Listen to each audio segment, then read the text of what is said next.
Hello beer tubers and welcome to yet another beer review with me, Peter the Master of Hoppets, again joined by Jakob the Lord of Malts. And today we're going to be looking at one of the other beers Neil sent me, and this was an extra. He said he'd throw in some local beers, and he threw in this one, which is the Dogfish Head 120-minute IPA. That's a pretty impressive extra. This is the 2012 vintage. Most of you guys, I'm sure, know the Dogfish Head 120-minute IPA. Or Dogfish Head Brewery in general. Yeah, it's an 18% huge double IPA. I don't want to call, or probably like American Strong Ale, Barley Wine, whatever. It's an IPA kind of beer, and it used to be 21% actually, but it says here on the side. What you have here is the holy grail for the hopheads. This beer is continually hopped over a 120-minute boil, and then dry hopped every day for a month. Enjoy now or age for a decade or so. And I've had this once before on draft, and that was at Tornado. It was in the tour video too when I was in San Diego. But that was an older vintage, super malty and syrupy. Now I'm going to be very excited to try this 2012 vintage and see how intense this is going to be. I'm sure this is going to be a huge beer. So, but I'm wondering what they mean about continually hop for 120 minutes. Is it hopped every minute in 120 minutes? Every minute. That's the thing with their different IPAs. So every minute. Yeah. All right. They throw in hops. So that's not continually, but never mind. Is it? Hvorfor er det ikke det? Fordi så er det så sådan bare, hvor du bliver ved med at hælde humle i 120 minutter, hvor du hælder det i. Jamen det er også lige meget, jeg tror ikke. Fuck det. But let's get it cracked open.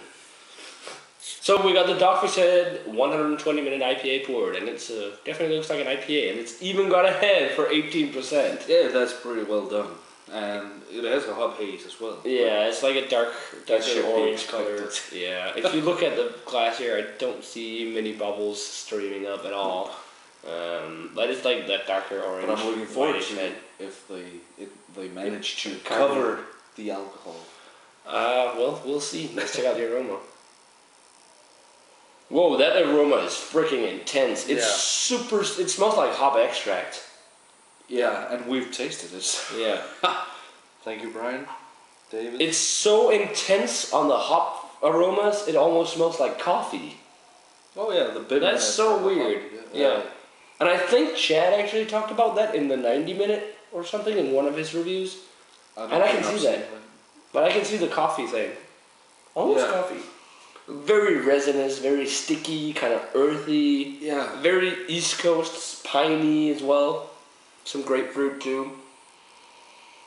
But also a lot of sweet, syrupy notes in there. A lot of sweet caramel. But all the hops might maybe also as well lead the minds to kind of soapiness. Yeah, I can see that. Almost like a tea leaf also as well. Tea leaf. Oh yeah, leaf tea. Tea leaf. Tea leaf. A very syrupy and very, very sweet aroma. And we chilled this because it's an IPA, but I'm going to be interested in trying this when it warms up too. So let's give it a taste. Cheers. Cheers.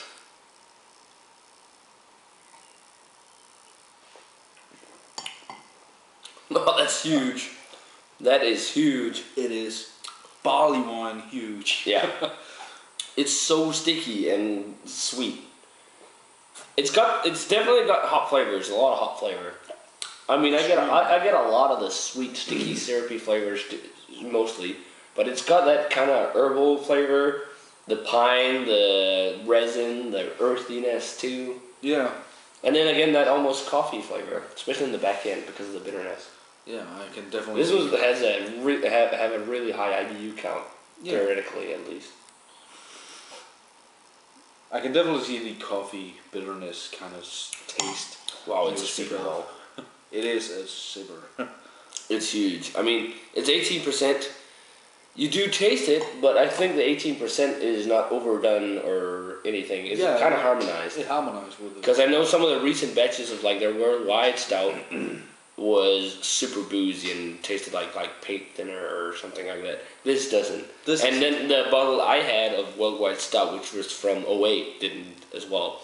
Because I know a lot of people give Dogfish had a lot of beef for these kind of beers, but it's really interesting. I think it's a humongous beer though. A lot of syrup, a lot of sticky, sweet flavors. Almost like hop extract, as you said, with the aroma. Yeah, a lot of that kind of sweet caramel and toffee. I'd say, as you say, barley wine. Huge barley wine. But it's got the bitterness and the hop flavor, kind of, as an IPA.